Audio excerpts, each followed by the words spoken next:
This week in digital photography, we'll be taking a look at photographic composition. This is by no means an exhaustive list of compositional techniques, but it's a good starting point, and we've got a lot of things to get through.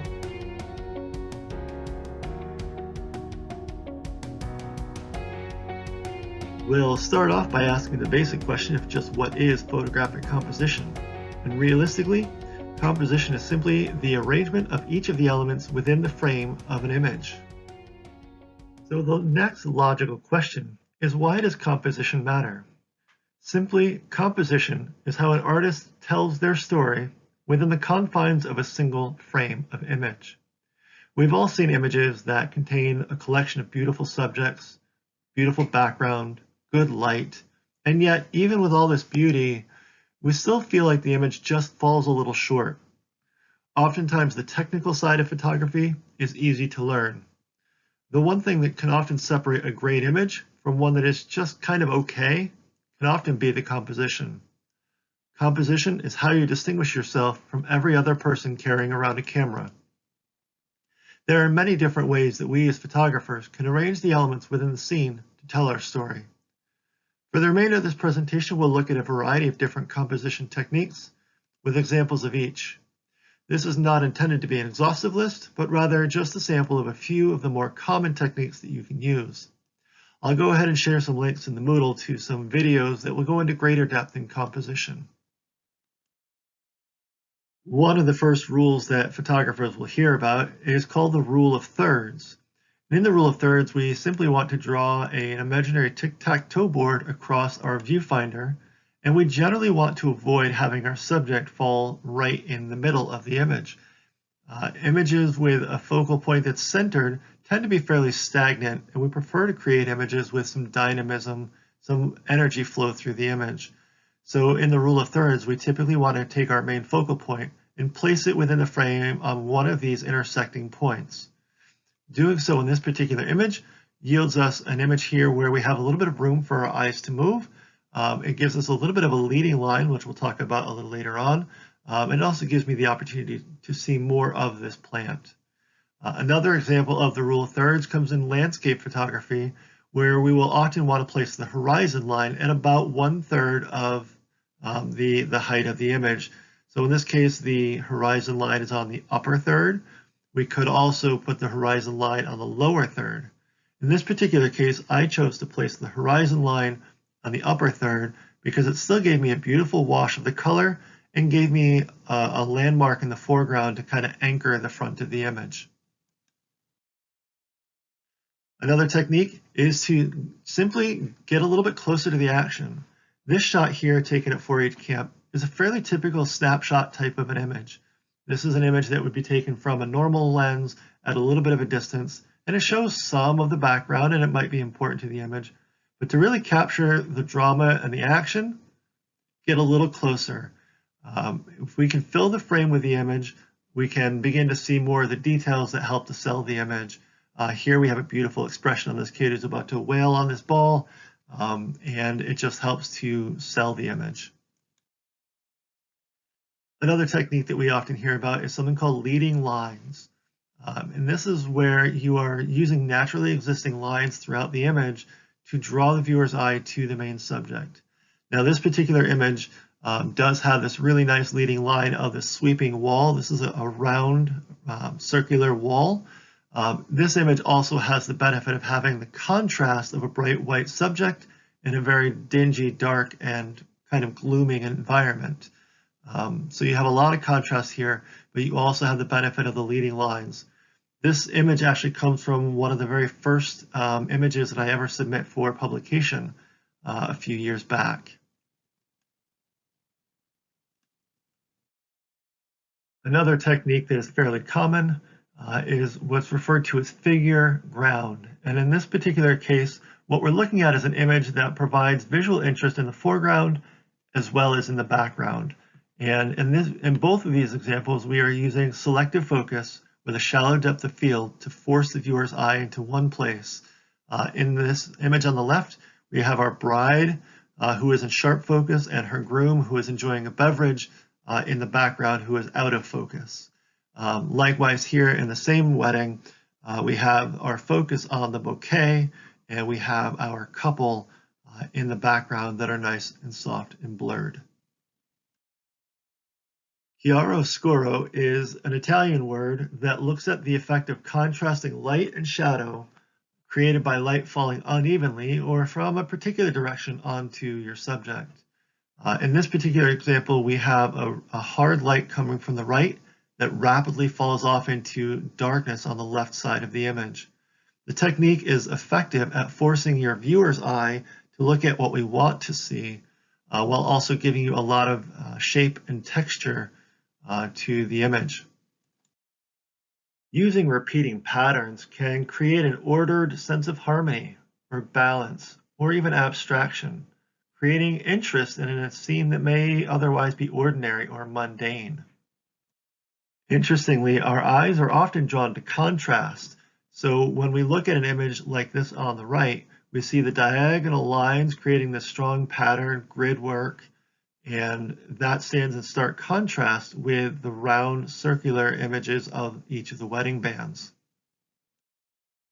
When we look at using framing as a technique for composition, we look at finding some component of the natural scene that provides a visual frame around our main subject. In this particular case, we have an actual wooden frame, and outside of that wooden frame, there is nothing to distract our attention from looking at the primary subject. This technique leaves nothing to the imagination. We know exactly where we want our viewer to be looking. The human eye is naturally drawn to contrast, and contrast can come in many forms, but contrast breaks up the harmony, and we tend to notice what stands out as being different. In this image on the left, we see the red flower petal against the sea of green, providing a red-green color contrast. In the image on the right, we see the contrast of light and dark, and generally speaking, the human eye tends to be drawn to the brightest areas of an image. In this case, the model's face is the brightest part of the image, and so our eyes are naturally drawn there. There are, of course, many different ways that we can introduce contrast. We may look at a scene and contrast new against old, smooth against rough, clean against dark, a variety of different ways that we can draw contrast into the image and force the viewer's eye where we want it to go. Oftentimes, symbols found within an image can be strong triggers to the human mind.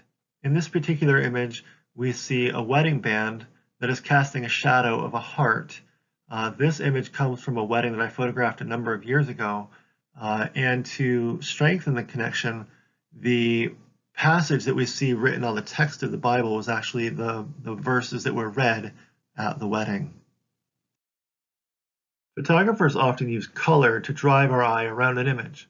Using the color wheel, we know that colors on opposite sides of the wheel are referred to as complementary colors. And the contrast between the complementary colors, as seen in this image of the pink flower on the green background, can be both bold and attractive for our eye. Color harmony, on the other hand, uses colors that are side by side on the color wheel to bring a sense of calm to the image. Negative space is the area around the main subject in a photo that is left unoccupied or unused. This space around the object itself defines the positive space or the main focus of the image. This creates really beautiful minimalist style photographs that hold dramatic impact. Having a large span of empty space can really draw the viewer's eye in.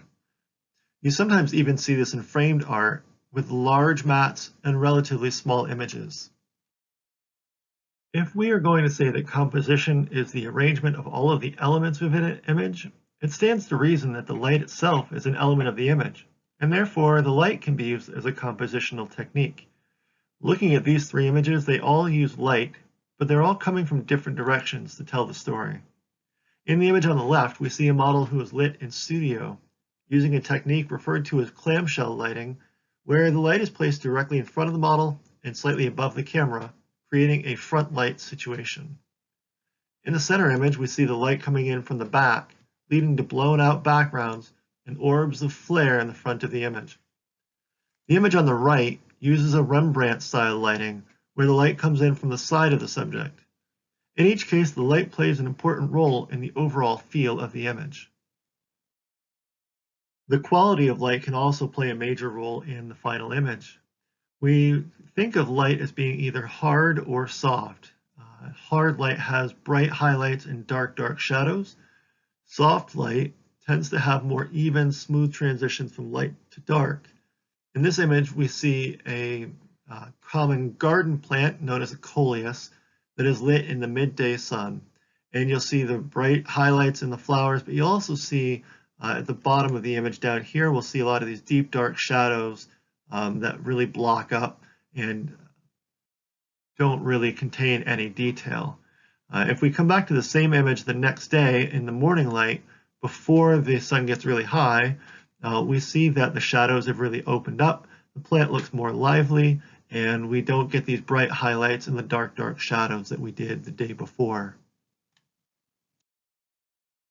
This next one isn't so much a composition technique, but a matter of good form for photographers.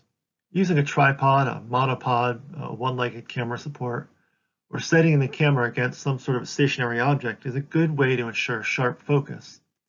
Hand-holding your camera inherently introduces a certain amount of camera shake. Shooting in bright conditions with a normal or wide-angle lens probably won't require a tripod, but if you're shooting in low light or using a telephoto lens, you're likely to see some blur in the images due to camera shake. A general rule of thumb is to take the focal length of the lens and use that as your minimum shutter speed for hand-holding. For example, if you're using a 50mm lens, handheld, you'd want to be sure to be using a shutter speed of at least 1/50th of a second or faster to avoid blurring. If you're using a 200mm lens, you would want to shoot at 1/200th of a second in order to get sharp images. If you are going to be using longer shutter speeds, you're going to want to use some sort of a camera support. In these two images of the wagon wheel, they both look reasonably sharp, but if we zoom in on the details, you'll see that the image on the left, without a support, is significantly softer than the image on the right, which was shot with a tripod. Level horizons in an image should seem like a given, but it's amazing the number of images that I've seen where horizons have a little bit of an angle to them. Bear in mind that horizon lines should be perfectly level across the scene. Things that should be vertical, like the sides of the barn here, should be vertical. These umbrella stands, they should be vertical. And if you're not holding your camera perfectly level, you're going to see this tipping, which can be really distracting.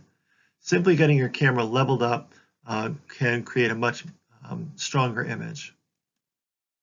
And finally, this one isn't a composition technique at all, but it is a strategy that I've been using lately. It's what I like to call the test of time. Oftentimes, when we shoot an image and spend the time to edit it to be just right, we've already built that emotional connection to that image. We are biased to love that image. Yet, I'm sure we've all looked back at images we created just a year or two ago and thought they were amazing when we shot them, but now, not so much. Something happens when we put an image out of mind for a while. When we pick that image back up, the emotional connection dissipates a bit, and we get a bit more of an objective impression of the image. While we don't always have the luxury of time, putting our work down for a little while and coming back to it later can give us a fresh, honest perspective. Images that still look great when you come back to them are going to be your strongest images. Those are the images you want to put in frames and hang on the wall. And that wraps up this video on composition, but there are many more techniques and much more to be said about each. So I'm going to go ahead and add some links to the Moodle page for those of you who would like to take the deeper dive into composition. I hope that you do, and I look forward to seeing what you're shooting.